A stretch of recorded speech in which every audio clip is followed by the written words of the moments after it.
할렐루야. 7월 21일 화요일 큐티 가이드 함께 하겠습니다. 오늘 본문은 갈라디아서 2장 11절로 21절까지의 말씀입니다. 바울은 글을 굉장히 잘 씁니다. 그의 글을 보고 있으면 굉장히 논리적이고 굉장히 논증적입니다. 바울의 글을 읽다 보면 그가 무슨 말을 하고자 하는지 분명하고 명확하게 알 수가 있습니다.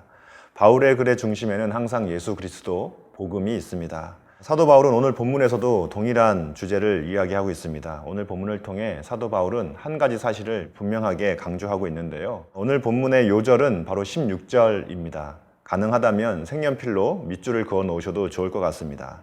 제가 읽어드리겠습니다. 사람이 의롭게 되는 것은 율법의 행위로 말미암음이 아니요 오직 예수 그리스도를 믿음으로 말미암는 줄 알므로 우리도 그리스도 예수를 믿나니 이는 우리가 율법의 행위로서가 아니고 그리스도를 믿음으로써 의롭다함을 얻으려 함이라. 율법의 행위로서는 의롭다함을 얻을 육체가 없느니라. 아멘.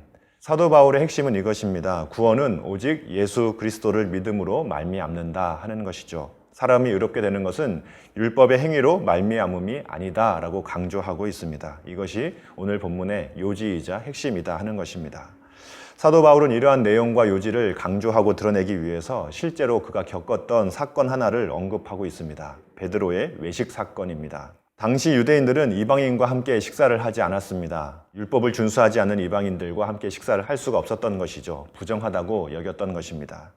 하지만 베드로는 이방인들에게도 동일하게 구원이 주어져 있고 그들도 하나님의 자녀가 되었다, 의롭게 되었다는 사실을 믿었기 때문에 오늘 본문에서 베드로는 이방인들과 함께 식사를 어울려서 하고 있었습니다. 그런데 그 자리에 다른 유대인들이 나타난 것입니다. 그러자 당당하게 이방인들과 함께 식사를 하고 있던 베드로는 이방인과의 식사 자리를 슬그머니 피하는 일을 하고 만 것입니다. 유대인들의 시선을 의식했던 것이죠.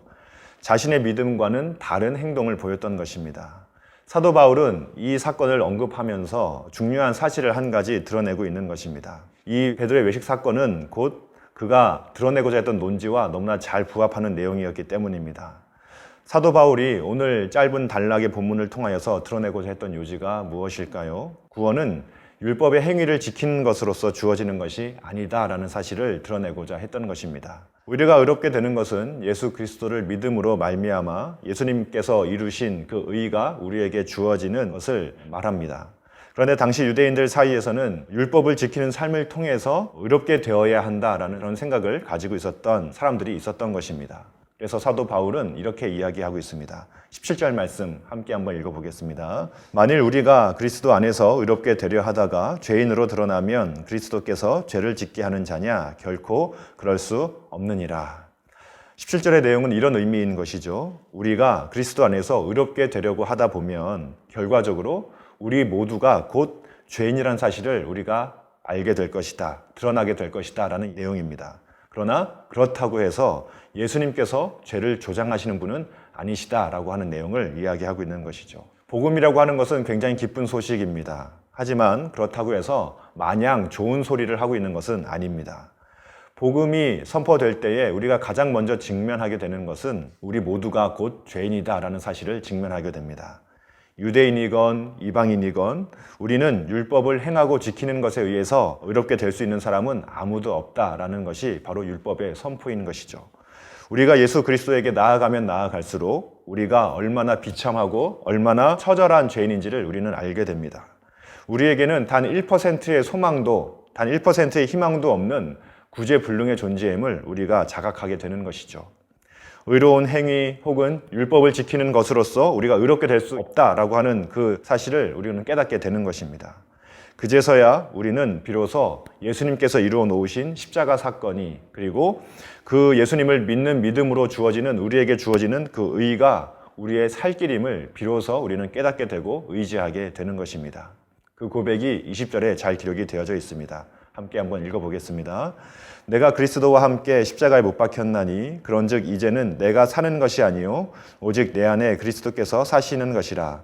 이제 내가 육체 가운데 사는 것은 나를 사랑하사 나를 위하여 자기 자신을 버리신 하나님의 아들을 믿는 믿음 안에서 사는 것이라. 아멘. 여러분은 우리를 구원하신 예수 그리스도를 믿으십니까? 그렇다면 이미 여러분은 예수님과 하나가 되는 신비한 연합을 이룬 자가 된 것입니다. 이제 우리는 우리의 결단, 우리의 의지, 우리의 행동으로 사는 사람이 아니라 우리와 하나 되신 그 예수님이 원하시는 것, 예수님의 의지에 따라 사는 사람이 되었다 하는 것입니다. 이것이 우리에게 진정한 소망이 되는 것이죠. 오늘도 예수님께서는 우리들에게 세미한 음성으로 마땅히 성도로서 행해야 할 바를 알려주고 계십니다. 그리고 성도로서 살아가야 할 힘을 또한 공급해주고 계신 것이죠. 오늘 하루 내 안에서 올라오는 혈기가 나를 주장하려고 할 때에 내 안에 사시는 예수님께서는 우리에게 무엇이라고 말씀하시는지 한번 귀 기울여 보시고 그 말씀에 순종해 보십시오. 그렇다면 놀라운 변화를 경험하는 하루를 살 수 있을 것이라고 분명히 확신합니다. 바라기는 오늘 하루 내 안에 사시는 예수 그리스도를 의지함으로 하나님의 기쁨이 되는 삶을 사시는 복된 성도님들 되시기를 주님의 이름으로 축복합니다. 감사합니다.